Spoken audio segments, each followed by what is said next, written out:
Buenos días, doctora, ¿cómo está? Muy buenos días. Hola, buenos días, muy bien. Hola, buen día con todos, bienvenidos todos. Hola.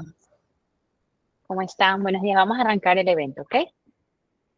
Vamos a iniciar a grabar, perfecto.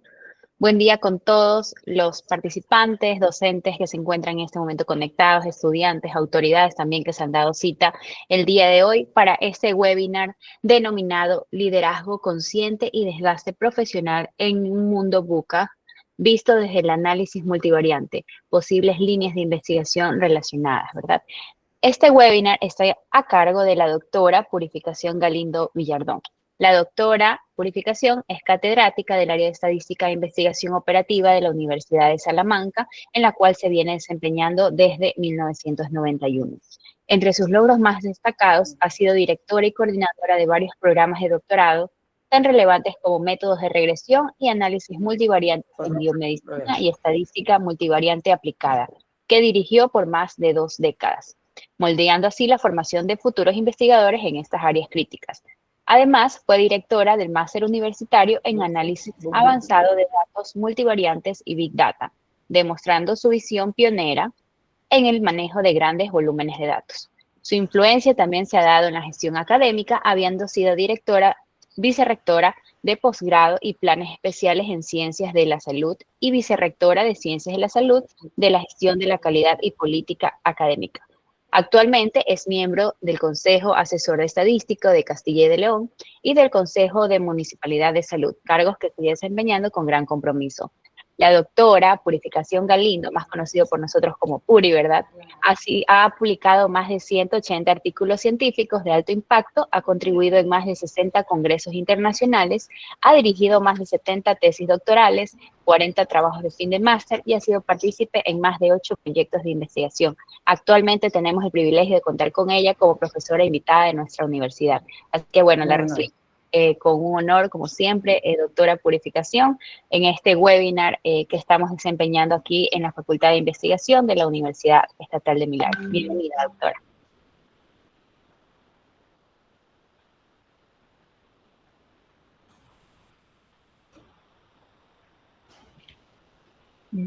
¿Ya puedes compartir pantalla? Bueno, en principio, muy buenos días, muy buenas tardes, dependiendo de dónde se encuentren. Yo he tenido dificultad para escuchar a Carla. No sé si a mí me escuchan correctamente, porque puede ser un problema de su internet o que sea general. ¿A mí me escuchan correctamente?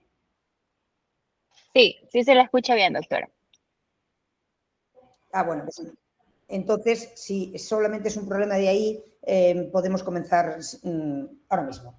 Bien, lo primero de todo, antes de conectar la pantalla, es dar las gracias primero a la UNEMI en general, al señor rector, al vicerrector de investigación, al decano de investigación, al director de la escuela y a todos los demás que de alguna manera pues, han hecho posible que yo esté aquí y pueda disfrutar con vosotros, pues transmitiéndoos ese punto de vista, esos conocimientos que yo he ido adquiriendo a lo largo de toda mi trayectoria profesional. También unas gracias especiales a Carla, que siempre está ahí pendiente de que todo salga muy bien y de mimarme continuamente. Así que gracias también a ti, Carla, que eres un punto central en todo esto también. De acuerdo. Bueno, pues entonces, tras estas gracias de verdad sinceras, voy a tratar de compartir la pantalla para comenzar.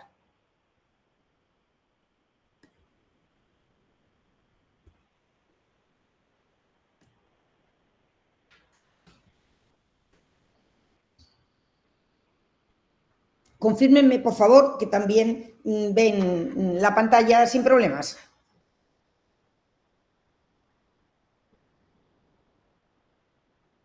Sí, doctora. ¿Sí? Perfecto. Bueno, pues muy bien. Efectivamente, vamos hoy a hablar de algo que en principio puede sorprender, teniendo en cuenta que yo soy matemática de formación y, bueno, pues catedrática de estadística, de análisis de datos. Sin embargo, yo creo que el análisis de datos no tiene, obviamente la estadística como análisis de datos no tiene sentido si no hay unos datos que de verdad generan interés. Por eso yo siempre he estado conectada con el mundo aplicado y aquellos problemas o aquellos datos que presentan particularidades especiales, que tienen un tratamiento estadístico más difícil, son los que a mí más me han motivado. Y esto me ha dado pie a tener pues, una cultura más amplia y poder incursionar en campos de la ciencia que en principio, si me hubiera limitado a mi función como matemático, pues estaría en el teorema, el lema, el corolario, y aunque eso también me gusta, pero no es lo que más me fascina. Y hoy os voy a hablar de liderazgo consciente y desgaste profesional en un mundo VUCA, vistos desde el análisis multivariante. Y al final, pues trataré de hablarle de alguna nueva línea de investigación que yo creo que se puede también llevar aquí con los equipos que tenemos en la UNEVI. El guión de la charla va a ser este. Vamos a ver qué es un mundo VUCA. Muchos de ustedes lo habrán oído, lo sabrán, pero mejor otros no. Y vamos a ver también pues, cómo afrontarlo. Vamos a hablar del liderazgo consciente, del desgaste profesional, del papel que juega el análisis multivariante en este contexto y termino, como les había dicho, con algunas investigaciones futuras que pueden ser de interés para nuestros equipos de investigación. Empiezo entonces hablando del mundo VUCA y del modelo VUCA. Las siglas VUCA, a las que le he añadido la H, porque ahora, claro, el problema es que la H es muda, pero el modelo en sí, ahora el más conocido, es como VUCA con H al final. Y es una sigla, y esa sigla habla de volatilidad, incertidumbre, complejidad, ambigüedad e hiperconectividad. Y esto hace alusión a cómo es el mundo actual. Así estamos. Todo es volátil, todo es incierto, es complejo, es multivariante, es ambiguo y estamos hiperconectados. Cuando yo empecé mi carrera investigadora, el problema era acceder a la bibliografía. Hoy día el problema es que la bibliografía nos invade y hay que saber seleccionarla. Bien, entonces este es nuestro mundo actual. Es impredecible, cambiante, complejo, confuso y difícil de interpretar, además, como les he dicho, de hiperconectado. Vuelto a incidir en esto porque lo considero fundamental. Comenzó a utilizarse en los años 90 para definir cómo estaba el mundo tras la Guerra Fría, pero más tarde se trasladó a la empresa. En el mundo de la universidad se oye menos, por lo menos en el contexto que yo me he movido. Sin embargo, es más un término que usan en empresa, pero actualmente este término, VUCA o VUCA con H, pues es algo familiar, pero solamente en las universidades más avanzadas. Bien. Yo creo que para manejarse con fluidez en estas circunstancias es vital aprender de los errores y ver los fracasos como una oportunidad de aprendizaje. Si todo va tan rápido, tan volátil, tan incierto, no podemos dejar de hacer las cosas porque tengamos miedo a fracasar. Porque hemos podido pensarlo todo mucho, pero resulta que si algo ha cambiado, ha podido dar la vuelta a todo el esquema. No pasa nada. Yo creo que hay que ver los fracasos como una oportunidad de aprendizaje. Y por eso esa capacidad de superación se hace imprescindible para moldarnos a este entorno tan cambiante. Yo coincido con los que piensan que las claves están en la innovación y la internacionalización. Para aportar la mejor preparación a nuestro alumnado para este futuro incierto, yo creo que debemos adoptar hay que adaptar la forma de enseñar, aplicando nuevas metodologías y apostando siempre por la innovación en la docencia. Esto aquí lo hacen muy bien. Yo creo que estamos en esta línea. Entonces, tenemos que preparar a nuestros alumnos para que sean capaces de adaptarse rápidamente a los cambios. Tienen que ser flexibles, tienen que aprender a manejar la incertidumbre, se tienen que adelantar a los problemas y tienen que ser capaces de tomar decisiones con agilidad y priorizando siempre. Con tantas cosas que tenemos que hacer es imposible hacerlas todas juntas. Hay que ir dando prioridades y pues debemos ser resilientes. Y esa visión internacional se convierte en algo clave, porque solamente si nuestros estudiantes tienen un punto de vista global van a conseguir el éxito en un mundo donde las fronteras ya se han desdibujado completamente. Y así van a ser capaces de adaptarse pues, a entornos de trabajo multiculturales, pudiendo desarrollarse profesionalmente sin problema en otros países y en otras culturas sin dificultad. Y yo, que estoy aquí, en este momento llevo prácticamente 3 años, pues os digo que cuesta ver las cosas como los ven las personas del país donde estamos o de la universidad en la que estamos, pero se puede hacer. Y cuanto más les entrenemos para ello, más fácil les será a nuestros estudiantes. Entonces, tienen que tener unas competencias y unas habilidades que eliminen las barreras mentales y que no estén presa del miedo y de la inseguridad. Bueno, no cabe duda, al menos yo no la tengo, de que la universidad está en el centro del cambio social. Y la universidad tiene unas piezas clave, no digo las únicas, ni mucho menos, pero sí somos clave, y está en el profesorado, que es el principal actor de la transformación, por lo que la universidad debe captar y retener a los mejores talentos académicos. Pero ahí está el quid de la cuestión. ¿Cuáles son los mejores talentos? ¿Los que tuvieron un 10 en todas las materias? ¿O los mejores talentos son los que tienen también otras habilidades? No digo que suplan a los conocimientos, ni mucho menos, pero a veces no siempre hay que tener un 10 en todo y se puede ser un excelente profesional porque tienes otras habilidades sociales, ¿no? Y, por supuesto, la investigación es clave y debe ser transversal. Todos debemos de estar implicados en investigación, lo mismo que en la innovación. Resulta esencial ser crítico e ir adoptando pues, novedades en el día a día, ¿no? Y entonces yo creo que la apuesta por el cambio en la universidad es fundamental para la transformación de la gestión del conocimiento, porque solamente así puede adoptar ese papel de transformación social que le corresponde. Fíjense que yo procedo de una universidad que tiene más de 800 años de historia. Tiene muchísimas cosas buenas, pero tiene en ciertas personas que además, bueno, pues porque tienen más años y tienen currículos más fuertes, pues a veces allí sucede que son personas que no quieren cambiar, que no quieren adaptarse a la nueva situación. Hay personas que todavía les sigue dando miedo hacer una videoconferencia o conectarse virtualmente. Pues es que, a ver, la vida está así y hay que hacerlo, ¿no? Estas universidades, la nuestra, la que ahora mismo, desde la que estoy hablando, desde la UNEMI, es mucho más joven. Esto lo hace mucho más rápido, mucho mejor y sin tantos problemas, aunque tiene otros. El tema de la investigación pues es algo que estamos trabajando todos y que nos cuesta avanzar en este sentido. Pero esa apuesta por el cambio yo creo que es fácil conseguirla aquí y que de alguna forma pues todos estáis implicados. Y hay que cambiar muchas cosas. Estas ideas yo las he tomado de los expertos, pero las que he tomado es porque las comparto, ¿no? Entonces, entre las cosas que hay que cambiar, pues hay que empezar a cambiar actitudes y paradigmas en el liderazgo de equipos.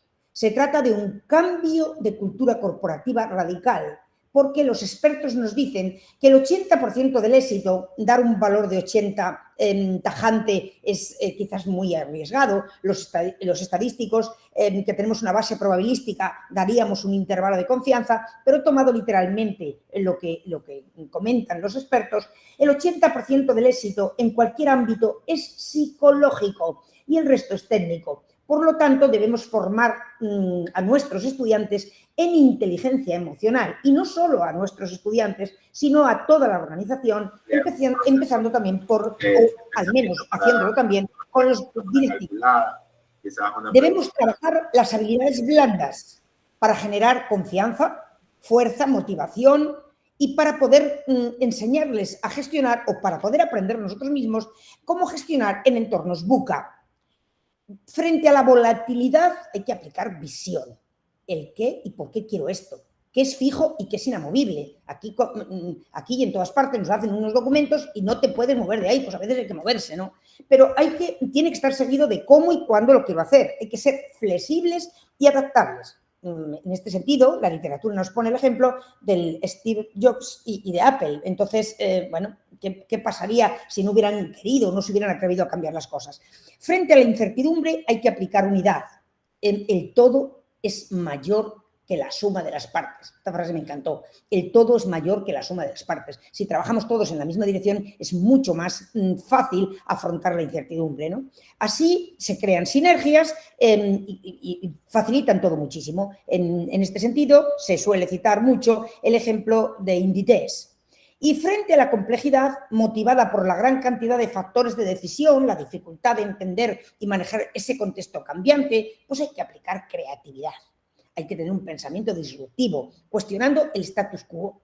Y aquí está Amazon. ¿Cómo nos íbamos a imaginar que hacemos un pedido por la noche y por la mañana lo tenemos en el buzón? Pues era algo impensable y es una realidad. Y frente a la ambigüedad, pues la dificultad de distinguir entre causa y efecto o las múltiples soluciones, hay que aplicar la autoconciencia. Todo, esto es importante, es susceptible de mejora. Y la mejor decisión, pues es la que se toma porque realmente otra ya no se ha tomado y ya no va a condicionar las siguientes. Bueno, aquí nos ponen como ejemplo a Mercadona. Mercadona creo, no estoy segura de que sea una marca que tengáis aquí, pero probablemente también Mercadona son, bueno, pues almacenes de estos que venden comida y otras, comida quiero decir alimentos y otras muchas cosas, pero es todo un ejemplo en este sentido, ¿no?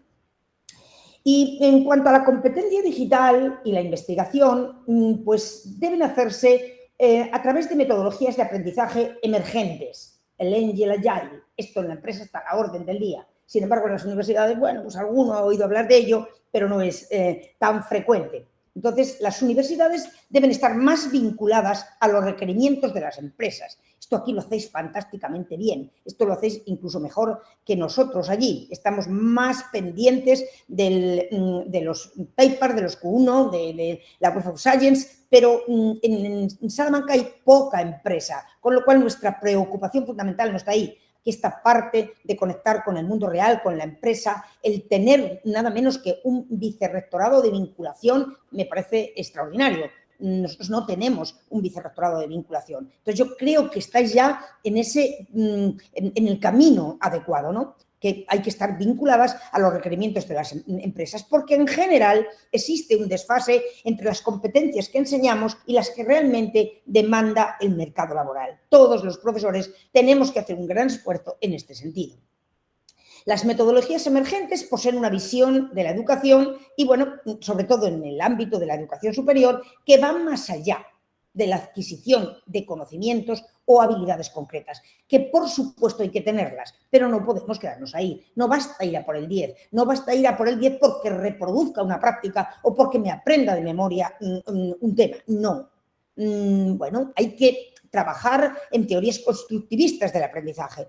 Entonces, aquí están estas dos que les he puesto, que son muy utilizadas en el mundo empresarial y son Lean y Agile y, bueno, pues se utilizan para mejorar los procesos, pero ya sean procesos de producción o procesos de gestión. Aquí procesos de gestión tenemos muchos y se puede utilizar estas metodologías. Permiten una mejora de la calidad y la innovación educativa de la educación superior. Igual que nosotros le mandamos nuestros conocimientos a la empresa, ¿por qué no coger, por qué no incluir en el mundo de la universidad estas metodologías que están dando tan buen resultado en empresas, ¿no?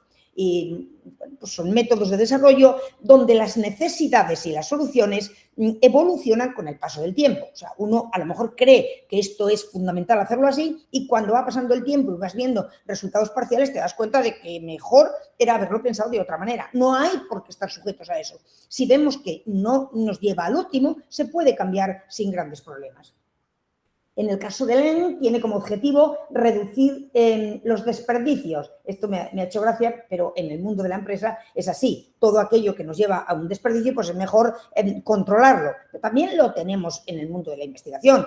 Aquí trabajáis mucho, pues no sé, por ejemplo, con el tema del plátano. ¿Qué pasa con todo lo que se desecha cuando uno va a consumir un plátano? Bueno, pues que eso se pueda reciclar y se pueda hacer algo con ello es importante, porque si no se hace son desperdicios y ya no es solo que se pierda esa cantidad de dinero que has pagado en el peso del producto, sino que, bueno, ocupa espacio y crea problemas, ¿no? Bueno, pues aquí en esta metodología, en la metodología Lean, se elimina implacablemente todo lo que no agregue valor. Y esto implica descartar muchas reuniones que hacemos, que algunas son muy importantes, pero la verdad es que cuántas reuniones, uno ve las agendas y dices, esto Es complicado. Yo recuerdo cuando estaba en el vicerrectorado, recibía continuamente cada hora a una persona, cada 3/4 de hora, y yo terminaba el día y decía, bueno, ¿y ahora cuándo gestiono yo todo esto si me he pasado el día reunida? Pues si lo piensas bien, hay algunas que las pueden hacer otras personas que están en tu equipo o incluso algunas no son realmente imprescindibles, ¿no? Entonces hay que descartar, si es que es posible, pues algunas reuniones, algunas tareas, documentación que es innecesaria. Si es documentación que ya está en la universidad, pues ¿para qué hay que pedirla 20 veces haciendo perder tiempo al personal y luego teniendo que almacenarlo, etcétera? Bien, y eso, pues desde el punto de vista de la empresa que ha aprobado el sistema, pues logra mejoras visibles en el proceso. Entonces pone un énfasis fuerte en lo que llama el sistema, es decir, la forma en la que el equipo trabaja en su conjunto. Y la metodología Agile enfatiza la capacidad de adaptarse rápidamente a los cambios. Proporciona controles regulares de los resultados y del método de trabajo para evaluar si hay que mejorar ese proceso. Y no tienen problema a la hora de cambiar, ¿no? Lo más importante no es lo que planifiqué, sino que una vez planificado hay que analizar si no ha funcionado y se puede eliminar para hacer más ágil y eficiente el proceso. Bueno, ambas metodologías comparten una preferencia por un desarrollo ligero, iterativo e incremental. Muchos de nuestros alumnos van a ser los líderes de las universidades y las empresas. Iba a decir en el futuro, pero para muchos el futuro es ya, es dentro de muy poco. Cada vez está habiendo directivos más jóvenes. Entonces, muchos de ellos van a ser líderes en poco tiempo, tanto en universidades como en las empresas. Debemos prepararles para esa tarea. Entonces, actualmente creo, y coincido con los que hacen esta afirmación, de que no sirve el liderazgo tradicional orientado solo a la productividad, y la experiencia ya no basta. Yo no digo que no valga, que efectivamente tiene un valor en muchos casos incalculable, pero no basta con tener experiencia, porque hay cosas que están cambiando y que a lo mejor las personas que tenemos más edad, pues unas intentan entrar en la dinámica y otras no. Pues las que no entran en la dinámica actual no son la mejor opción. Entonces, bueno, esto es importante tenerlo en cuenta. No basta ese liderazgo tradicional, hacen falta habilidades blandas y hay que tener como directivos a personas que sean capaces de hacer la gestión de lo difuso. Y tras contaros un poco lo que es el mundo buca y cómo yo creo que se puede preparar al personal, a nuestros estudiantes para afrontar este reto, os voy a hablar un poco de lo que es el liderazgo consciente. Yo descubrí esto hace poco, no digo que no lo intuyese, pero verlo escrito y ver casos de éxito que trabajan de esta manera no hace tanto. Y la verdad es que me fascinó cuando lo encontré. Vamos a ver a qué se refieren cuando nos hablan de ese liderazgo consciente. Bueno, pues es un tipo de liderazgo en el que el propio líder es capaz de analizarse a sí mismo y tomar conciencia de cuáles son sus debilidades, fallos y virtudes. Un líder consciente es aquel que muestra una combinación de autoconocimiento, empatía vital y una fuerte capacidad para crear un ambiente positivo y colaborativo. Las personas tienen que ser un eje estratégico en la empresa, en la universidad, e ir alineadas con el negocio, con el objetivo y con el resto de los ámbitos de la organización. Pero también ese líder tiene que ser capaz de tomar distancia y analizar qué es lo que está funcionando y qué no funciona en su empresa, en su universidad, para cambiarlo, si es necesario, inmediatamente. ¿Qué características tiene un líder? Pues empatía. Tiene que ser empático, pero también con sí mismo, porque la empatía uno la entiende como empático con el resto, pero contigo mismo también. Tienes que pensar en ti, por supuesto que sí, pero tienes que pensar también en los demás. Tienes que ser empático contigo mismo y con los demás para ayudarlos a dar lo mejor de sí mismo y potenciar o fomentar su potencial. Esa es la idea. Hay que saber escuchar. Un líder que no sabe escuchar a los miembros del equipo, mal. Entonces hay que motivar a los miembros del equipo para sacar de ellos, para optimizar, para sacar de ellos el mejor partido. Hay que tener inteligencia emocional. Yo de esto estoy convencida plenamente de que es tan importante la inteligencia emocional como la racional.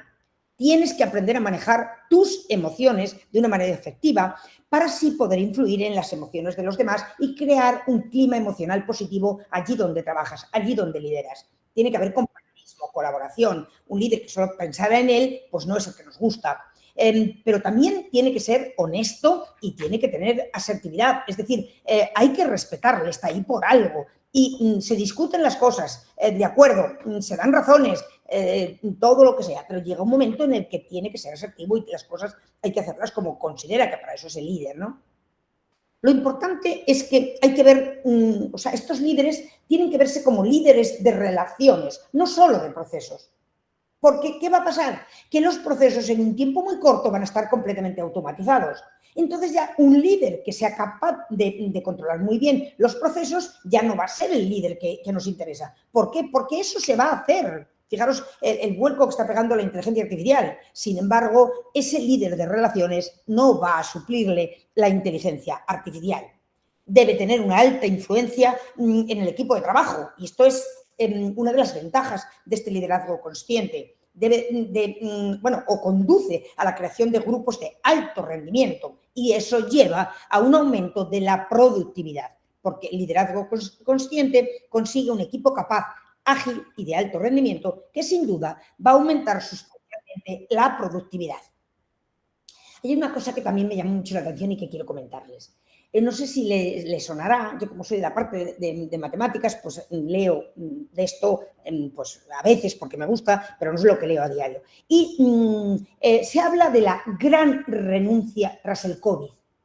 Y esto, para referirse a esto, hablan de la alta tasa de abandono de trabajos que se produjo después del COVID y hablan de por qué eso pasó.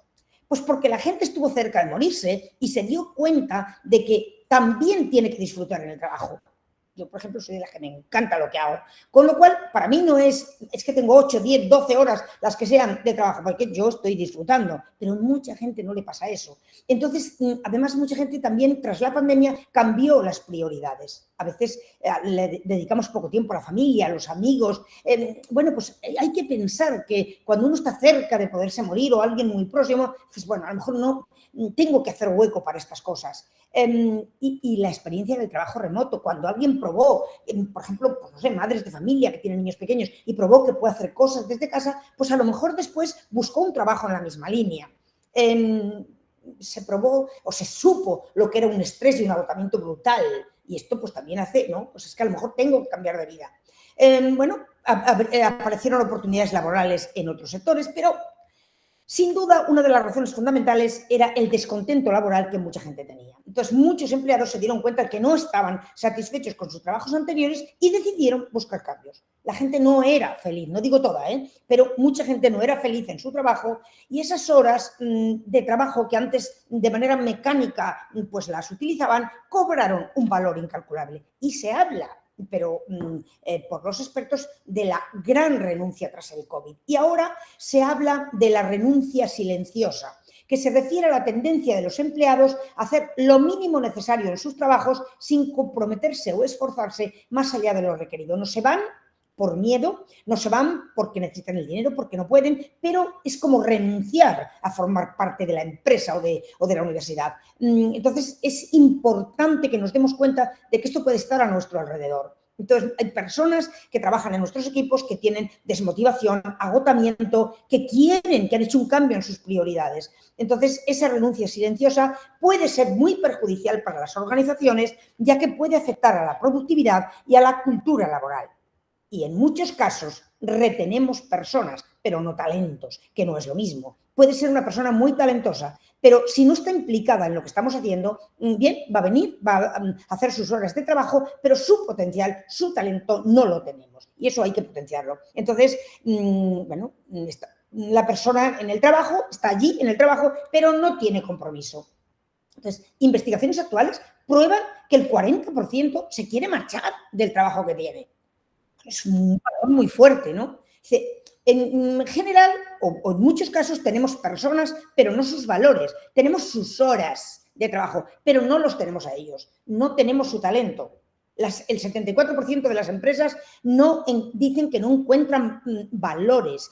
No que no tengan valores, sino que no consiguen hacer suyos esos valores, ¿no? Un 28% son cifras que he tomado de la literatura, se siente comprometido y el resto no. No digo que esto ocurra en la UNEMI, estoy hablando de resultados globales que incluyen el mundo de la empresa, las universidades y demás.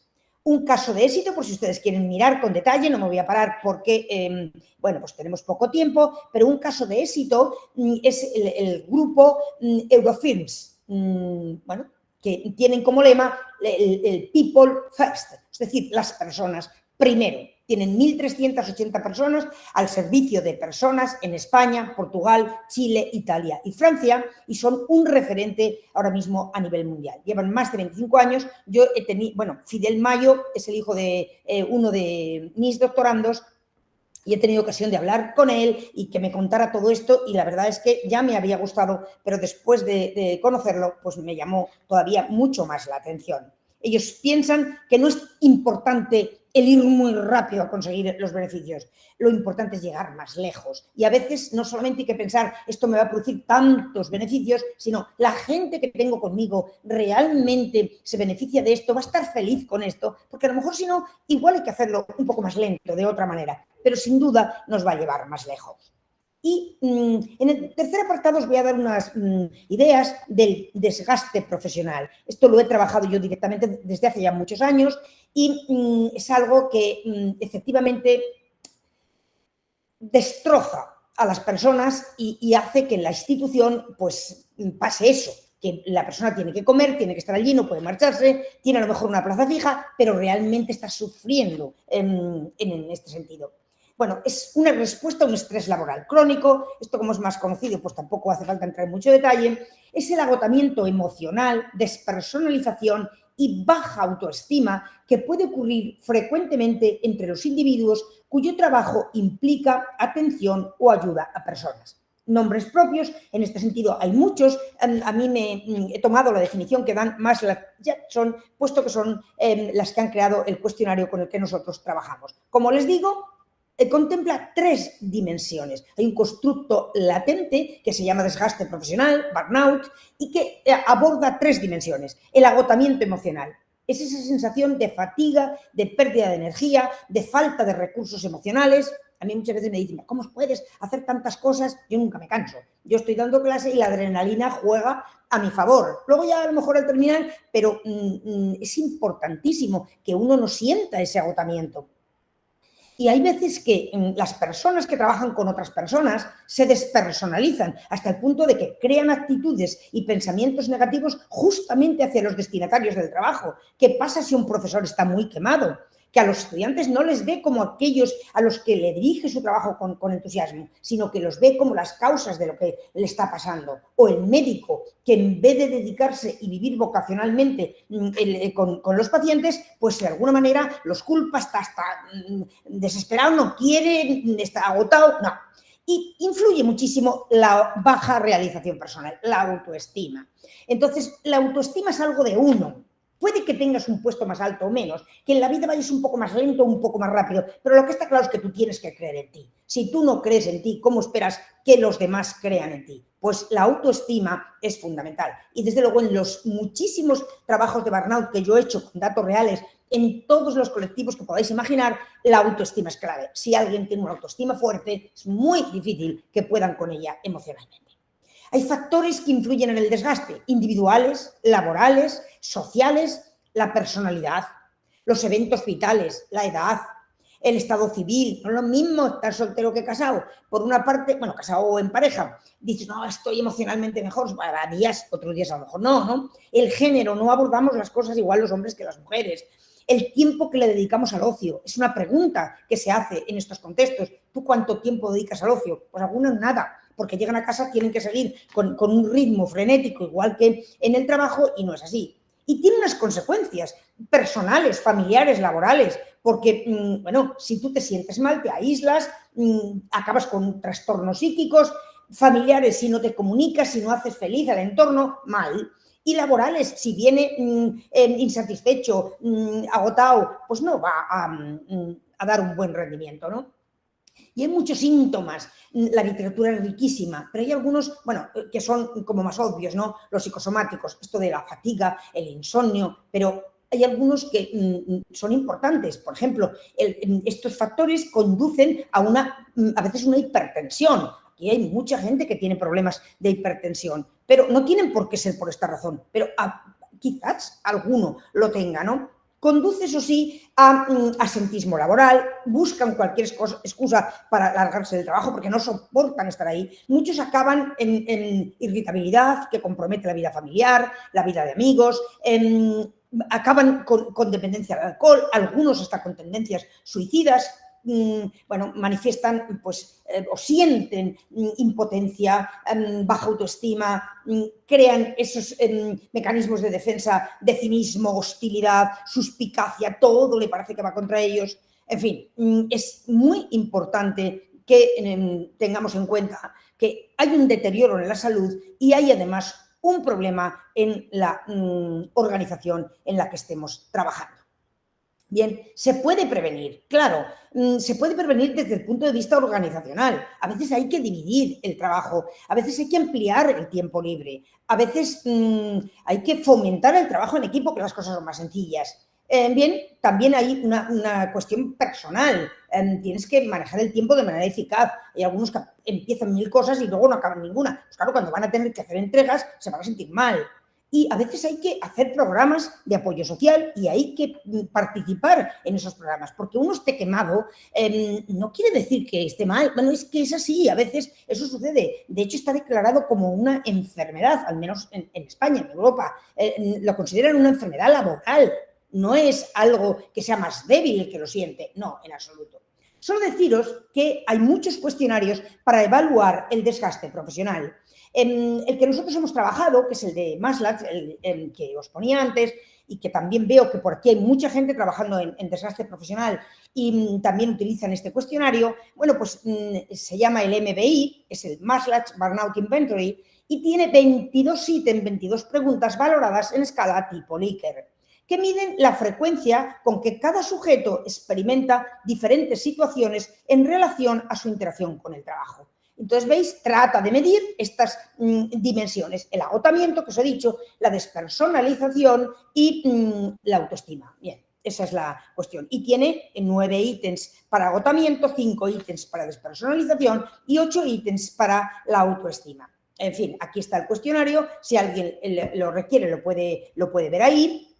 Observen que las preguntas no van, como en otros cuestionarios, la 1, la 2, la 3, no. Luego viene la 6, la 8, la 13. Hay autores que piensan que es mejor no ponerlas todas seguidas porque eso puede inducir a una respuesta sesgada. Otros piensan que sí. En fin, en esto los psicólogos tienen la última palabra. Yo os digo cómo está. Y veis, hay alguna pregunta. Me siento emocionalmente agotado por mi trabajo. Me siento cansado al final de la jornada. Y no es tan importante sentirte cansado por la tarde, porque al fin y al cabo, si has tenido un día brutal, pues lo lógico es estar cansado. Lo malo es que tú te vayas a casa, descanses por la noche y te levantes por la mañana muerto, igual que te has acostado. Eso indica que algo está fallando, ¿no? Otros, ¿se siente usted frustrado en su trabajo? Pues algunos te dicen que sí. Es que a algunos le dices, ¿ha pensado en suicidarse? Y te dicen sí. Y mira que para que te lo digan tienen que estar muy convencidos, porque la gente no quiere que conozcas esos sentimientos. Bueno, pues igual hay 5 ítems de despersonalización y hay pues los ítems de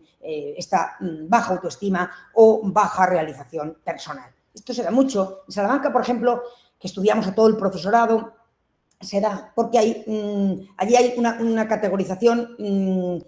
A ver, catedrático es el máximo, después viene titular y después viene contratado doctor. Entonces, claro, es muy difícil saltar de una a la otra, con lo cual tú te ves que tienes un currículum fantástico tal, pero no llegas a la siguiente, pues porque además hay un número que se puede dar de cátedras que está en relación con el número de titulares, con el número de alumnos. Entonces la gente se siente frustrada porque cree que no llega y se lo merece, ¿no? Bueno, como os decía, veis, las respuestas son nunca, unas cuantas veces al año, una vez al mes, unas pocas veces al mes, una vez a la semana, etc. Y así van trabajando, ¿no?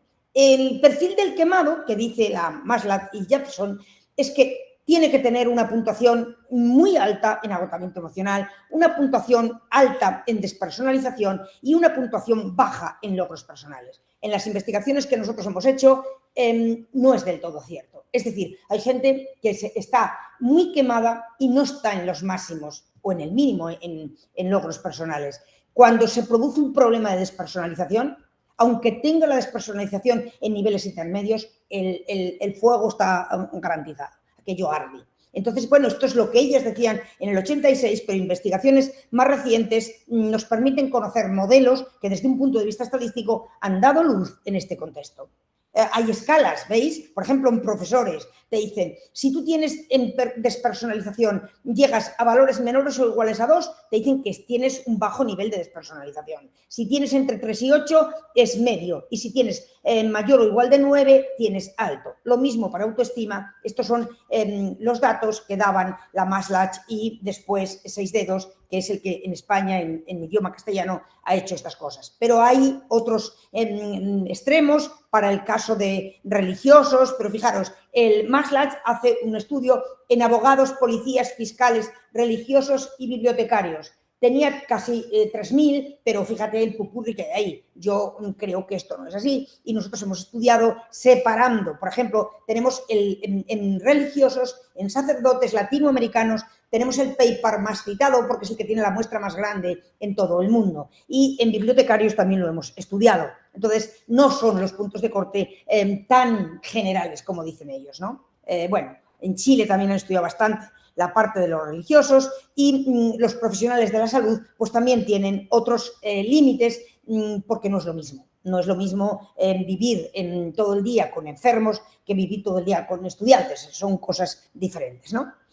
¿Qué papel juega aquí el análisis multivariante?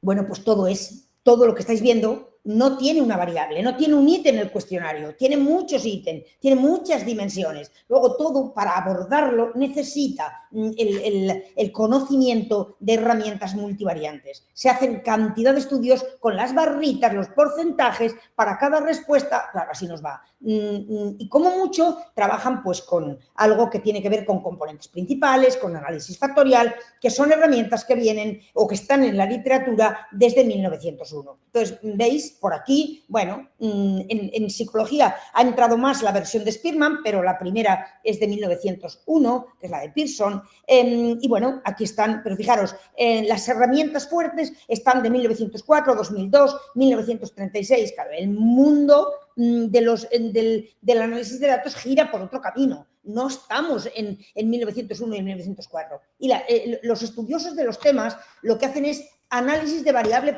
o sea, de ítem por ítem o de dimensión, sumando por dimensión. Pero hay herramientas multivariantes súper novedosas y súper potentes que nos ayudan en este sentido. Luego, con el prisma, con el aporte del multivariante, vais a llegar a conocer mucho mejor todo esto que os estoy diciendo. Y por aquí vamos con en vez de la umbralización, que está en la literatura desde el 67, se trabaja mucho más en versiones sparse, que la primera apareció en 2003, pero están saliendo continuamente actualizaciones más potentes. La descomposición Curve, por ejemplo, de Mahoney y Drineas, todo esto lo estudiamos los compañeros del Centro de Estadística que han hecho la maestría, pues han estudiado todo esto y están preparados para abordar todas estas técnicas que he puesto el seminal paper, pero que hay versiones mucho más actuales. Algunas salen diariamente, ¿veis? Esto es la umbralización. ¿Qué hacemos? Pues para ver, metes los datos y para ver si existen las dimensiones latentes que nos cuenta Maslach o que nos cuenta un teórico de la situación, hacen un análisis de componentes principales y luego lo que hacen es mirar los factores de carga. Entonces, un experto dice, bueno, pues si tienen valores por encima de 0,5, de 0,3, de 0 tal, digo que son valores importantes y si no, supongo como que son nulos. Y así es como definen las dimensiones, pero claro, no es así. ¿Veis? Esto es lo que hacen la mayor parte de los investigadores. Sin embargo, los métodos sparse van por otro camino. O sea, realmente aquí ya esto es lo que haríamos con esa matriz de cargas, pero cuando llega el mundo del Big Data, las componentes principales de 1901, de 1930 y tantos, se adaptan a la nueva situación de las grandes masas de datos. Sin embargo, no quiere decir que solamente sean utilizables y den buen resultado en grandes masas. Para lo que puede ser vuestras muestras, no sé, 200, 300, 500, incluso menos, 1000, dan un resultado fantástico, porque esto es como cuando dices, bueno, es una lupa, por decirlo de alguna manera, que si metes esa lupa vas a ver cosas incluso, no sé, que midan micras, pero si tienes algo que mide milímetros también lo ve y lo ve fantásticamente bien. Entonces, por aquí hay todo un abanico de técnicas dentro del multivariante que van a revolucionar los estudios en este sentido. ¿Veis? Aquí hay muchísimo más desde las 3 perspectivas, hacen estudios, ¿veis?,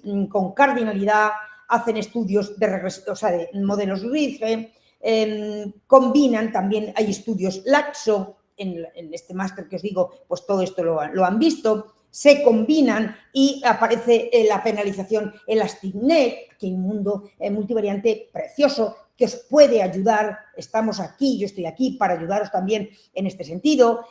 Muchas de las técnicas que se están publicando ahora mismo, aquí os he puesto los artículos referenciales, pero de las técnicas, las últimas contribuciones se están creando en la propia Universidad de Salamanca, así es que podéis utilizar todo esto que es mucho más, en fin, más útil. Solo aludiros a un ejemplo que nosotros llevamos en un momento determinado a un congreso y causó un impacto tremendo. ¿Por qué? Pues porque resulta que era aplicar simplemente estas técnicas SPARS que les digo, pero en un contexto particular.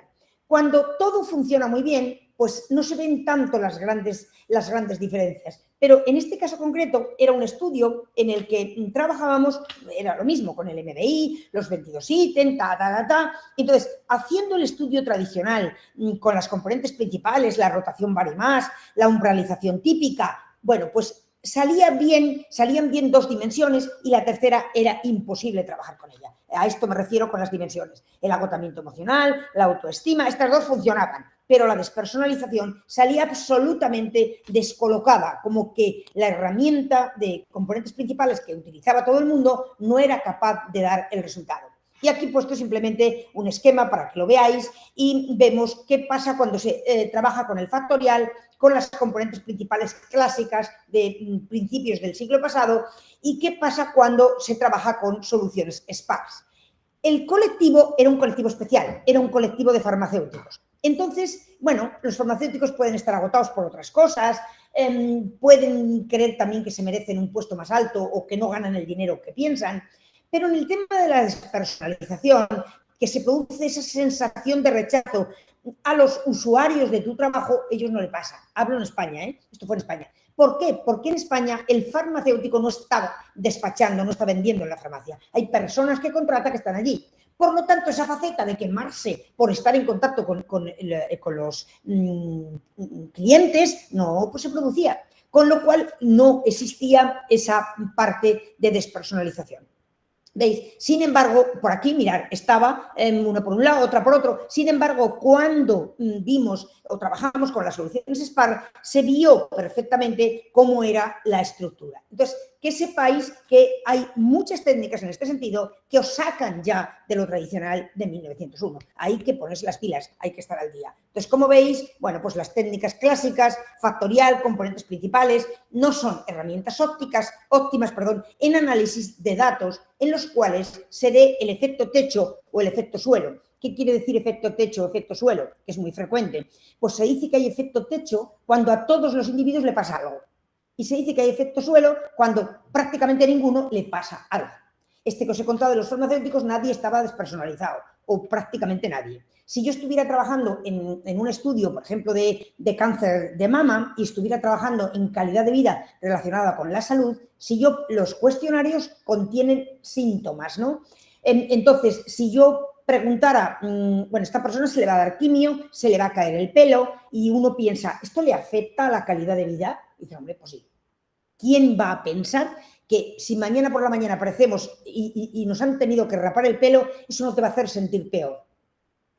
Sin embargo, resulta que ese ítem, por ejemplo, aparecía como un ítem sin ninguna relevancia. ¿Por qué? Porque todas las personas que le dan quimio se le cae el pelo y como le pasa a todas y las técnicas factoriales trabajan igualando la variabilidad con la capacidad informativa, si no hay variabilidad porque le pasa a todos o no hay variabilidad porque no le pasaba a ningún farmacéutico, esa dimensión latente no va a aflorar. Bueno, pues esto que sepan que cuando se den efectos techo, efectos suelo, no van a valer estas técnicas clásicas. Sin embargo, soluciones basadas en análisis de normas de los vectores de carga, como pueden ser soluciones Ritge, Lasso, etcétera, son superiores a aquellas basadas en variabilidad de los factores de carga, porque en esos contextos no funcionan. Y bueno, pues las Sparse PCA, que nacieron en el contexto del Big Data, han dado excelente resultado en análisis de datos en psicología cuando la absorción de inercia, la inercia también es variabilidad, pues es baja.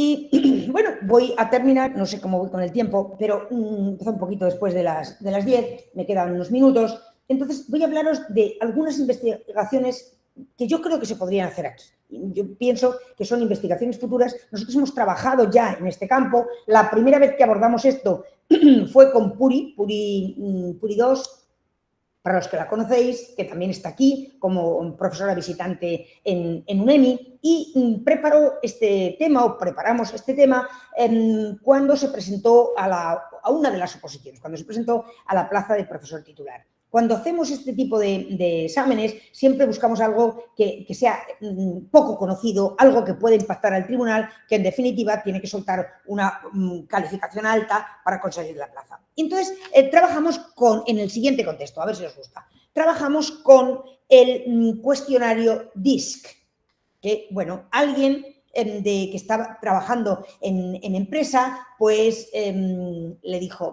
entra por aquí, esto está muy de moda y poca gente lo va a conocer. Si estuviéramos en aula os diría, oye, ¿conocéis esto o no? Pero bueno, ahora no lo voy a hacer para no perder tiempo. Lo encuadramos dentro del Learning Analytics y, bueno, pues es algo que podemos entender como una práctica reflexiva en los contextos educativos. Y en este contexto podemos estudiar no solamente ese DISC, ese cuestionario que ahora voy a hablar de él, pero le he puesto como estrella, por decirlo de alguna manera, pero también es muy importante trabajar con estilos y estrategias de aprendizaje. ¿Por qué? Porque nuestros estudiantes no aprenden todos de la misma manera. Entonces es inconveniente conocer a quién nos estamos dirigiendo. Fijaros, por ejemplo, no es lo mismo dirigirnos a alumnos de forma presencial que de forma online. Yo no creo que esto esté tan estudiado. Entonces, estilos, estrategias de aprendizaje, inteligencia emocional. Yo invito a las autoridades, si me están escuchando, que pasar un cuestionario de inteligencia emocional cuando se matriculan sería algo fantástico para poder conocer cómo es el nivel de inteligencia emocional de nuestros estudiantes y poder potenciarlo, porque la inteligencia emocional se potencia y es sin duda uno de los factores más importantes en el éxito profesional.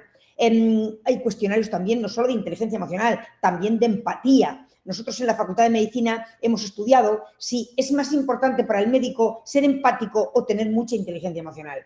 Lo óptimo es que tenga las dos, pero desde luego si un médico no es empático, pues francamente mal, ¿no? También si un médico resulta que porque vive con pacientes que tienen cáncer, a veces llegan niñitos que vienen con un cáncer y se viene abajo, no puede, o sea, tiene que estar preparado para abordar esto. A lo mejor hay algunos que son muy buenos en las calificaciones en matemáticas, en lengua, en geografía, que es lo que se mira para entrar en la Facultad de Medicina, hablo de allí, de Europa, aquí no sé cómo lo hacéis, y a lo mejor resulta que ve un paciente y se desmorona absolutamente. Ese no puede ser la persona en la que nosotros tenemos o confiamos, tenemos que confiar para que nos ayude a salir de un problema severo. Bien, se encuadra dentro de lo que llaman la psicología positiva, que estudia las emociones positivas del ser humano, ¿no? Y bueno, pues esta línea que pretendemos introducir y que puede ser interesante, pues está relacionada con la psicología positiva y las herramientas de crecimiento personal. Vamos a ver por qué nos pasa. Y vamos a ver qué es el DISC Theory, que es del William Marston y es un cuestionario para estudiar estilos de personalidad.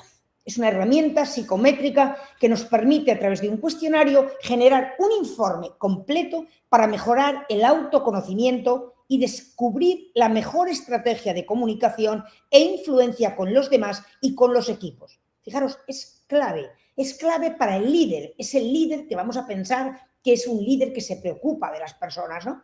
Que es hacia donde camina el futuro. Entonces, es importantísimo conocerse y conocer a las personas que tienen su equipo para saber cómo puede mejorar la estrategia de comunicación y cómo puede influir en los demás. Pero también aquellos que no son los líderes, es muy importante que se conozcan y que conozcan las características de ese líder para saber cómo tienen que abordar cuando quieren conseguir alguna cuestión. Entonces, este cuestionario pues nos permite conocer todas esas versiones, ¿no? Está diseñado para profundizar en el conocimiento de la persona y reflejar cuáles son las tendencias más marcadas, porque de todas tenemos algo, pero cuáles son las más marcadas en su comportamiento natural y frente a distintas situaciones. Entonces, trata de esclarecer cómo respondemos cada uno de nosotros ante los problemas, acontecimientos, normas y relaciones sociales. Hay quien acata las normas y hay quien por sistema dice, no, esto no es justo, esto se puede mejorar y pelea, ¿no? Bueno, pelea en el buen sentido, pero hay personalidades de una manera y personalidades de otra. Está basado, como os he dicho, en los estudios de un psicólogo estadounidense que clasificó, mirad, todos los comportamientos observables los clasificó dentro de la conjunción de dos ejes, bien simple, un eje racional emocional y otro eje introvertido extrovertido.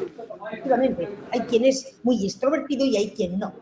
Y definió 4 rangos básicos. El factor D, que es esa subdimensión latente a la que llegaríamos con esos análisis multivariantes, que el factor D lo llamó dominio, que mide cómo la persona responde a los problemas y los desafíos. De forma que tú le haces este estudio y sabes, intuyes cómo va a responder. Pues a lo mejor no es.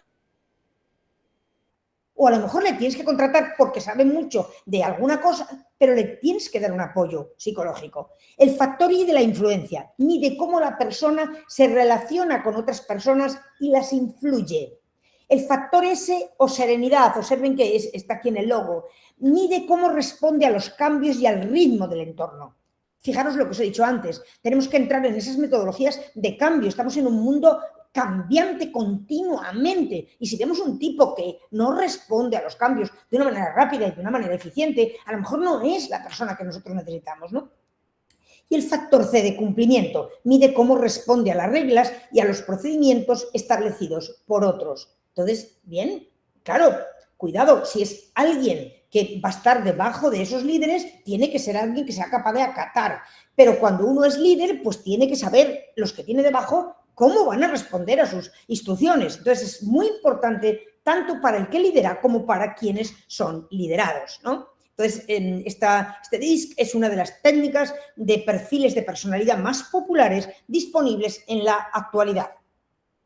Bueno, en la versión española consta de 96 ítems repartidos en 24 apartados y cada apartado está formado por 4 ítems. Son adjetivos que deben ser ordenados del 1 al 4 según la preferencia de la persona, siendo 1 el ítem con el que se siente más identificado y 4 con el que menos. Los que trabajan diariamente con esto dicen que lleva aproximadamente unos 10 minutos rellenarlo y es pues con ese aspecto que tienen ustedes ahí. Y saca esto. Cuando sacan los resultados, pues te hablan porque cada uno de nosotros, o sea, te dan un perfil natural y te dan un perfil adaptado. ¿Por qué? Porque todos nosotros somos distintos cuando estamos en casa o estamos con los amigos a cuando estamos con el jefe o cuando estamos con los estudiantes. Entonces, tú eres de manera natural de una forma y tú eres de adaptado de otra forma. Bueno, si eres de una manera pero te adaptas y no creas problema, pues bueno. Pero no somos iguales en casa o en el ambiente conocido que en otros ambientes. Entonces nos saca una información de cómo somos de manera natural y cómo reaccionamos cuando estamos adaptados o cuando tenemos que convivir en el medio, ¿veis? Y nos da una puntuación para cada una de ellas, para la D, para la I, para la S y para la C. Y nos dice cómo eres tú de manera natural. Por ejemplo, mirad, resulta que, bueno, ¿ves? Pues de manera natural es así, pero aquí se cohíbe. Bueno, pues un poquito más alto. Sin embargo, baja. Sin embargo, ¿veis? Es bastante más alto de forma natural de cómo se manifiesta. Bueno, este juego es fascinante y produce resultados bien interesantes, ¿no? Ayer, dando una revisión a lo que iba a contaros, me encontré con que si ponéis esto en internet, pues puedes hacerlo incluso en una especie de calculadora, ¿no? Dice, con el test de personalidad DISC descubrirás qué tipo de personalidad tienes. Bueno, a ver, esto es algo que ellos hacen porque es una manera de recoger datos. Y entonces con esto van, digamos, aprendiendo cada vez más y para poder modificarlo en caso necesario. Pero claro, esto es algo que ellos reciben los datos y a ti te dan un resultado. Pero si nosotros queremos hacer una investigación, tenemos que ir a tener los cuestionarios. Y eso sí, hay que tener un pequeño presupuesto para poderlos comprar, porque todo lo que está vinculado al mundo de la empresa, ya sabéis que eso lleva siempre un dinero. Pero yo creo que merecería la pena, porque no creo que los costos sean demasiado grandes. Y bueno, ahí salen los perfiles de sujetos. Hay sujetos dominantes, sujetos interactivos, sujetos cautelosos, sujetos serviciales. Y aquí nos va dando en las pautas. Bueno, toma mejor decisiones, este es inspirador, este se mantiene contemplando lo que pasa, pero no se implica. Y el servicial, pues es siempre mucho más sociable. Si tú ayudas a la gente, pues como que mejor, ¿no? Entonces, veis, aquí dice, por ejemplo, el dominante, conducta orientada a la acción, a la rápida solución de problemas, a la toma de decisiones y a la asunción de riesgos. Al dominante le gusta tomar decisiones por sí mismo y para los demás. Y sin embargo, todos conocemos a alguien que dice, no, yo no me quiero implicar. A mí, que el jefe me diga y yo hago lo que me dice. O que mi madre me diga y yo hago lo que me dice. Y hay otros que no, que les encanta ser protagonistas de la toma de decisiones. Bueno, pues tratemos de, hasta donde sea posible, darle algo que se sienta satisfecho. Porque si no le damos algo que se sienta satisfecho, la autoestima va a estar por los suelos, el desgaste va a llegar y por muy buen líder que seas, pues vas a tener problemas con ellos, ¿no? Yo qué sé, por ejemplo, el influyente. Conducta orientada a las personas, a la interacción, a las relaciones interpersonales y al uso de tácticas persuasivas. Hay gente que tiene esa habilidad, ¿no? Dice, al influyente le gusta socializar y llevar a otros a través de la persuasión. Un líder tiene que llevar a la gente, pero no es mandando y dando órdenes que los demás acatan, porque entonces tenemos las horas de trabajo, pero no tenemos sus valores, como os decía antes. Tienes que convencerle, hacerle ver, hacerle partícipe, que se sienta que el resultado del crecimiento, aquí por ejemplo en la UNEMI, que ha habido un crecimiento brutal, pues es importante que todos nos sintamos como que eso que sin duda hay ciertas personas que han sido, pues, o han tenido una implicación mucho más fuerte porque han tenido que tomar las grandes decisiones, pero los demás, todos y cada uno de nosotros, desde los profesores, el personal de administración y servicios, los estudiantes, todos hemos colaborado en que eso sea así. Y es importante que lo sintamos, porque si no, bueno, es la obra de otro y luego surgen las envidias. No, esto es obra de todos y así debemos de sentirlo, ¿no? Bien. Bueno, pues ahí veis, a los dominantes les motiva el poder, están motivados por el poder, los influyentes les motivan las relaciones, lo que les encanta es tener muchos colaboradores, amigos, etcétera. Al estable le motiva la seguridad y al cauteloso, bueno, pues estos son tremendamente planificadores. O le das las cosas planificadas o tienen pánico de afrontar algo que no lo tienen todo bien contrastado. Bueno, pues ahí veis algunos perfiles que ya lo había puesto antes. También se puede hacer el perfil de cómo te ven y el perfil de cómo tú te sientes, el subyacente, el natural, el adaptado. Aquí se puede jugar con todo esto muchísimo. Hay una rueda de Jan Jacobi que presenta los estilos de comportamiento representados en un círculo, que se conoce como la rueda, que tiene los 4 perfiles básicos, pero con distintos niveles. Entonces, bueno, el estudio es todavía más rico y está en términos de esos ejes racional-emocional y el eje introversión-extroversión. Y bien, pues entre las cosas que podemos averiguar, pues están los puntos fuertes y débiles de su carácter y la personalidad de la persona, la imagen que tiene esa persona de sí mismo, el comportamiento de la persona según su entorno, cuál es el entorno de trabajo que le permite desarrollar al máximo sus habilidades, la influencia de nuestro carácter en las relaciones con los demás o en las relaciones laborales, cómo reacciona la persona ante diferentes tipos de personas, que es totalmente distinto. Tú ves a alguien que está con el jefe y, bueno, es súper sumiso, súper tal, pero luego no es así cuando está con los demás. Pues es que sí, hombre, todos nos adaptamos un poco, ¿no? Pero hay algunos que demasiado, ¿no? Y cuando hacen estos estudios, pues es posible dar pautas de cómo debe comportarse con personas con una alta influencia en las diferentes tipologías. Se ha usado principalmente, como os he dicho, y ya estoy terminando, en entornos profesionales y docentes dentro del mundo de la gestión y del capital humano. En escuelas, clínicas psicológicas, industrias, servicios civiles, militares, con el propósito de evaluar, diagnosticar, seleccionar y promocionar al personal. Y actualmente, como os digo, en donde más se utiliza es en empresas, en consultoras, en escuelas de negocios, pero también está entrando en universidades. Por ejemplo, allí en España, pues está en la UIC, que es la Universidad Internacional de Cataluña. Cuando entran le pasan, no sé si a todos, pero a la gran mayoría le pasan estos cuestionarios para saber qué sucede, y en la UOC, la Universidad Abierta de Cataluña. Y esperemos que quizás también en el futuro se haga en la UNED. Y bueno, esto, un tema interesantísimo sería para estudiar los abandonos en las carreras, los abandonos en la universidad, para hacer un asesoramiento a la hora de elegir la carrera. Porque vamos a ver, si la carrera necesita un perfil y tú tienes un perfil completamente diferente que hemos estudiado a través del análisis de estos perfiles del universitario cuando llega, pues lo mejor es decirle, mira, por aquí no, ¿veis? Tú imagínate, tú tienes por aquí, suponte que alguien quiere entrar en medicina, por decir algo, ¿no? Entonces, resulta que el perfil que necesita, pues imagínate que es el azul, pero el que tienes que, bueno, pues estos dos sí, pero esto es completamente diferente. Pues hay que mirarlo. O aquí vemos el perfil de la carrera, vemos el perfil del estudiante, le decimos, creemos que no. No, miramos si tiene un 10, si tiene un tal, si tiene un cual, que eso hay que verlo.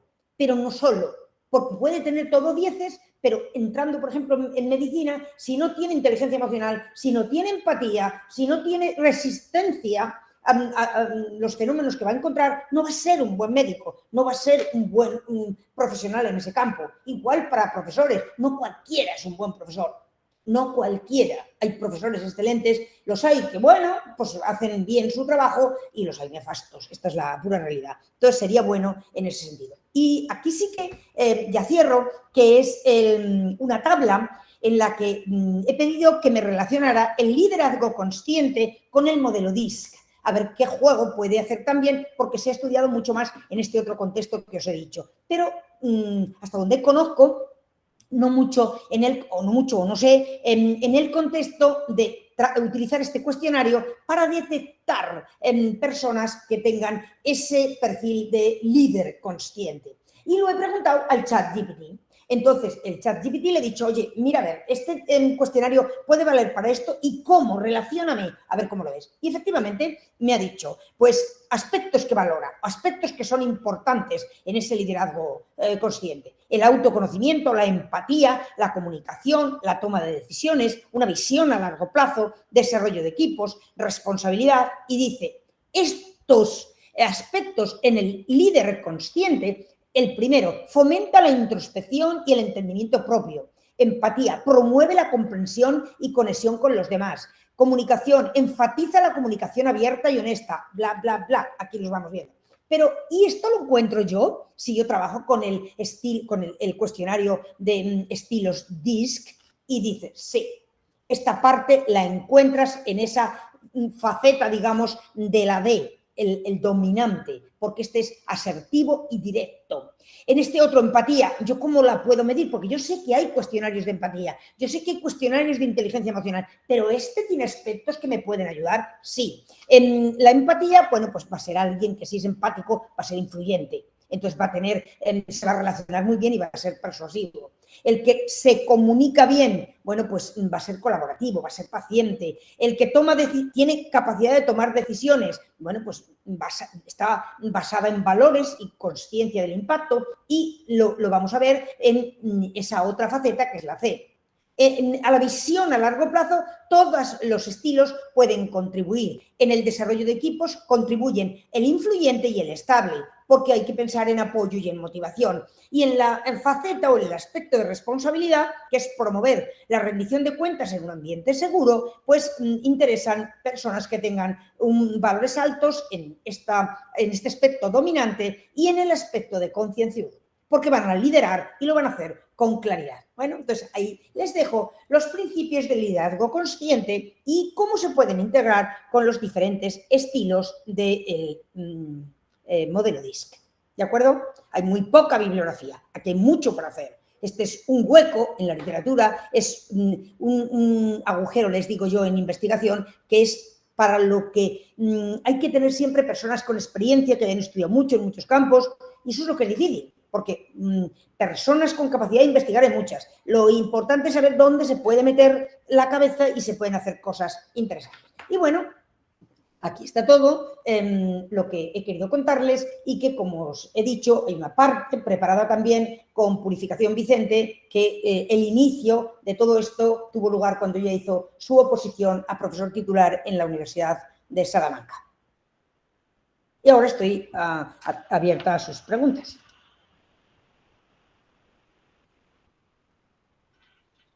Muchísimas gracias, doctora, por este excelente tema y bueno, todo ese ímpetu y el conocimiento y la experiencia que le pone en este momento en el que nos está brindando todos sus conocimientos. De repente alguien tiene alguna consulta que desea hacer a la doctora, algún mensajito en el chat, pueden levantar la mano o pueden mencionarlo durante la conversación del chat, por favor. Tenemos a Yo no Purificación estaba atenta Vicente. al chat. Sí. ¿Sí? Bueno, yo no voy a poner la cámara porque estoy aquí rodeada de gente, entonces no. Nada, solamente quería agradecer a la doctora Galindo que haya tomado como ejemplo bueno, pues lo que yo presenté en mi oposición, porque bueno, pues para cosas como esta yo no lo había ni siquiera enfocado dentro de este título, la verdad, que me ha dado ideas para ahora que yo se lo copie y bueno, pues podamos avanzar las dos en este sentido que, bueno, como todo el mundo creo que nos conocéis ahí en la UNEMI, sabéis que trabajamos al unísono una y la otra, así que solamente era para agradecerle que haya tenido en cuenta pues lo que yo trabajé, que me costó mucho y fue muy duro, pero bueno, finalmente tuvo muchos éxitos y nada, quería agradecerte que hayas tenido la Muy bien, diferencia de tenerme en cuenta para tu ejemplo. Gracias. Muy bien. Muchas gracias, doctora. Teníamos la mano levantada, parece que alguien la volvió a bajar. De repente alguien más tiene alguna pregunta que hacerle a la doctora, algún comentario, aprovechando el tiempo de la doctora en este momento aquí en este espacio. Doctor Patricio. Hola, buenos días. Hola, doctor ¿Me escuchan? Patricio. Hola. Sí. Ya, una pregunta, Puri. Felicidades, felicitaciones por tu exposición. Estaba atento a lo que decías. Pero una pregunta, ¿qué grupo multidisciplinario recomendarías No os tú? oigo. ¿Tenéis internet? ¿Me escuchas ahí? No te oigo, se me corta. Lo mismo me pasó con Carla. No sé si a mí me habéis escuchado bien. A usted sí se le escuchó bien y sí, se al escucha muy doctor bien. Patricio tambií se lo escucha. Yo a Patricio lo escucho ¿Y yo bien por qué no? también. O Ay, bueno, Dios, ¿y por qué yo no? A ver, vuelve a intentarlo, please. a ver, mi pregunta, ¿qué grupo multidisciplinar recomendarías para poder aplicar esa investigación en la UNEMI? Bueno, no solo en la UNEMI, sino que por la situación en que estamos viviendo actualmente, hay muchos profesores, incluso administrativos, que están con este síntoma de burnout. Estamos quemados por esta situación de los apagones, de tantas cosas, ya.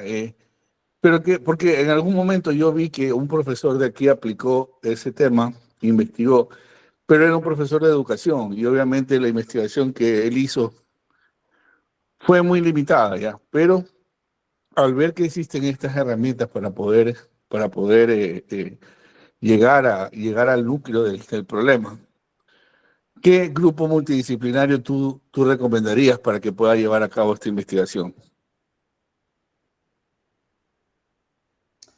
Pues mira, Patricio, viendo lo que hemos estudiado en otros sitios, en otros países, por ejemplo, en México hemos trabajado también muchísimo, en España, pues sinceramente el profesorado, bueno, hemos también en uno de los trabajos de fin de máster de la SPOL ha sido sobre el estado de los profesores, personal de administración y servicios de la SPOL, y hay un deterioro generalizado en el profesorado. No solamente, o sea, aquí no sé cómo estáis, porque no hemos hecho el estudio en ningún momento, pero yo creo que no es solo un problema de profesorado, no es un problema de personal de administración, es algo general. Pero hay que empezar por alguno, ¿no? Entonces, yo diría que quizás con los profesores sea más sencillo, pero no sé quiénes están más implicados, porque aquí hay un problema de base. Si nos dan información, si nos rellenan los cuestionarios, vamos a poder hacer un estudio pues, magnífico, pero si no tenemos una muestra representativa, no vamos a poder hacer afirmaciones, porque daros cuenta que es un tema polémico. Cuando tú dices que el personal está quemado, a muchos no les gusta que se sepa que en su institución o en su empresa la gente tiene... bueno, y es que es como si no le gusta que sepan que hay diabéticos. Pues es que, a ver, esto tiene que estar controlado y no pasa nada porque tenga diabetes, puede venir perfectamente y cumplir con su trabajo. Y puede dar una clase estupendamente. De todas formas, perdona, disculpa un minuto, se puede hacer a través de Google Form, porque ya se hizo un piloto en algún momento, a través de Google Form, eso es anónimo. Y lo único que se hace es que, bueno, se le divulga se puede divulgar dentro de la propia universidad para que el señor rector tenga en cuenta que eso está ocurriendo, por ejemplo, ¿no? Se me ocurre. Sin tener que sacarlo fuera de... No, pero lo bonito de... Claro. No, pero lo bonito de estas técnicas, por supuesto anónimo, porque a nadie le va a importar quién es, pero más bien, si es para un nivel de una investigación, lo que le va a dar cuerpo fuerte, que se pueda lanzar una buena revista y demás, es el esqueleto del análisis de datos. Pero no nos olvidemos, si no tenemos datos no vale el maravilloso análisis estadístico. Entonces, no sé quién participaría más aquí. Nosotros en la Expo lo hemos hecho todos por miedo a que no tuviéramos una muestra suficiente. En cualquier caso, los diferentes estratos tienen que estar representados. Si no, lo que se hace es intensificar en ese estrato y si no se consigue, los resultados solo se sacan para aquellos estratos que hemos conseguido una muestra representativa.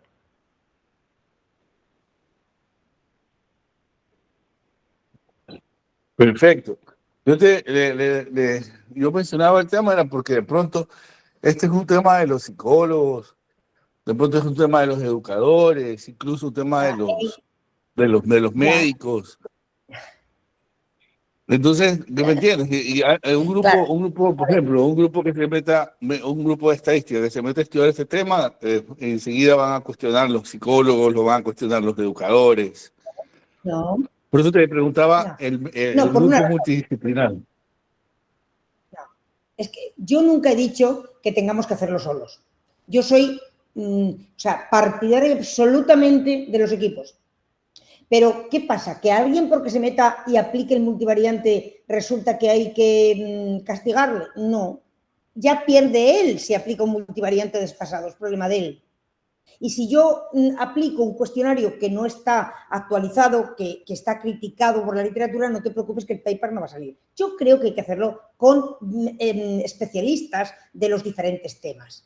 Yo he elegido el tema deliberadamente, no te vayas a pensar, y sabía que iban a pensar, bueno, ¿qué hace esta hablando de liderazgo consciente, mundo buca, ya? Pero es que nosotros tenemos que demostrar que somos capaces de entender también sus problemas y nos interesamos por hacer grandes tratamientos estadísticos en situaciones reales de impacto social. Eso es lo que he querido poner de manifiesto. Somos capaces de entender los problemas y les vamos a poder ayudar. Lo mismo que ellos a nosotros, porque yo he dado mi visión, pero a lo mejor un especialista que trabaja en este tema tiene alguna faceta que yo he podido no ser consciente de su trascendencia, ¿no? Por supuesto, he hecho una versión muy rápida, pero aunque yo hubiera hecho esto mucho más detallado, seguro psicólogos que trabajen en desgaste profesional tienen algún aspecto que yo he podido no darme cuenta. Es que ahí está.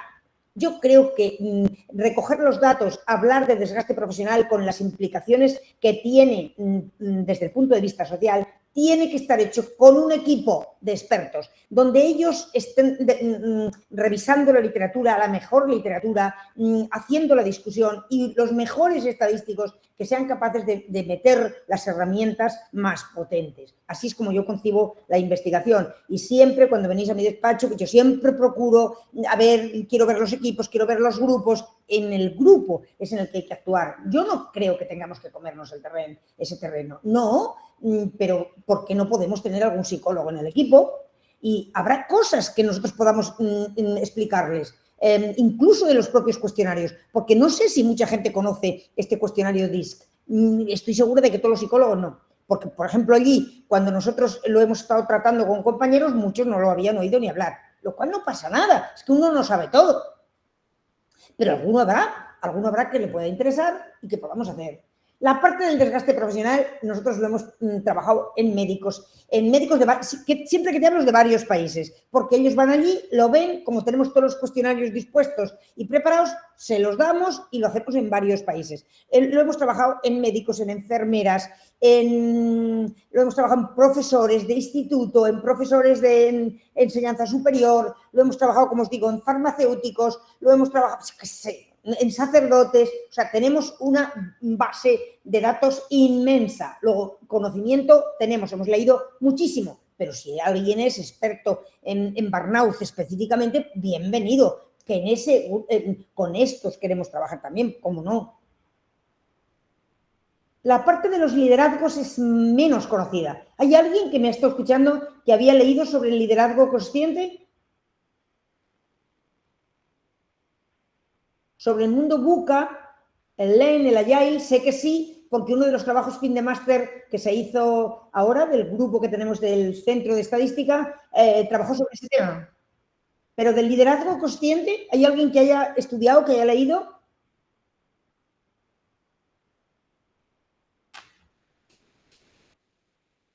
¿No? Pues todo lo que es poco conocido, ahí rápidamente se consiguen buenas publicaciones. Y en todas esas empresas a donde vosotros le estáis llevando los estudiantes y les están ayudando y tal, seguro que si le pedís colaboración para que respondan a algún cuestionario, seguro que dicen que sí.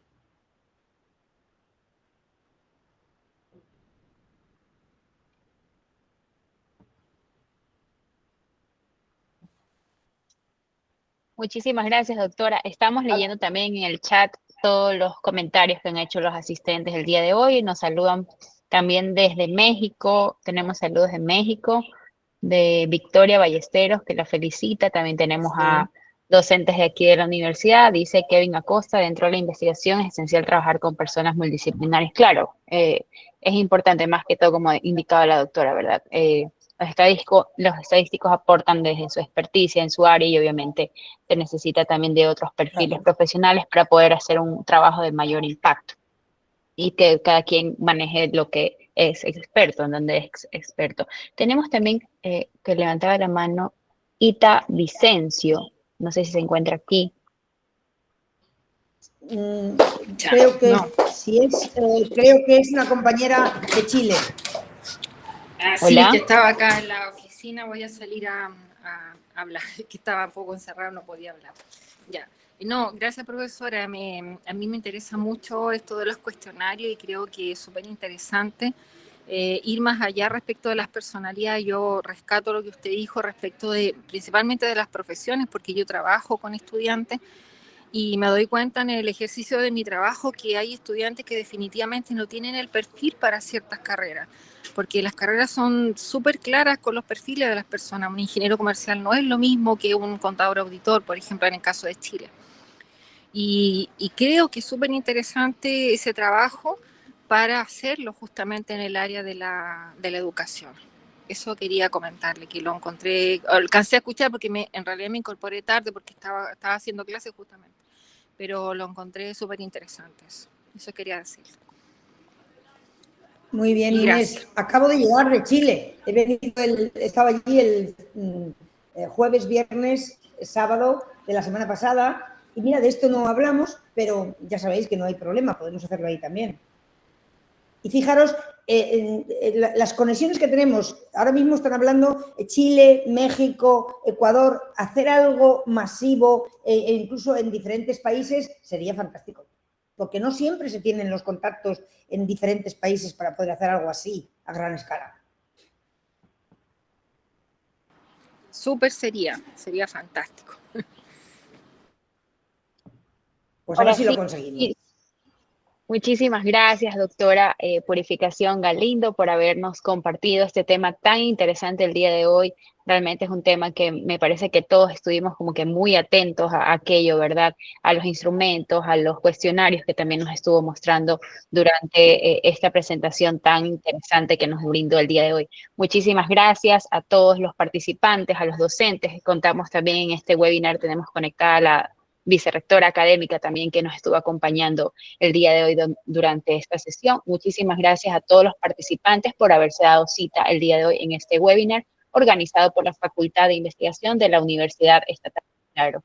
Es un gusto, como siempre, contar con usted, doctora Puri, y nos veremos muy pronto también en otros eventos. Muchísimas gracias. Muy bien, muchísimas gracias a la vicerrectora también. Un abrazo enorme. Ya hablaremos del tema más despacio. Y gracias por esos aplausos que me estáis mandando y esos corazoncitos que me hacen mucha ilusión.